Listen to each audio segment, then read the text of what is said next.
Okay, so this is my solution for the top of my chainsaw. I got the Copeland chainsaw mount, which works good, but it wasn't, the saw's so heavy that it wouldn't really hold it still up top here. So this is what I came up with. It bolts to the roll cage, comes down and out. And I got this, I made this.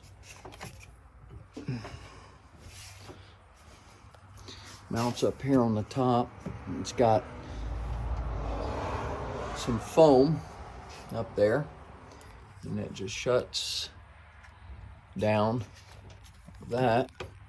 It latches. It holds it really tight, actually. It's got hinged.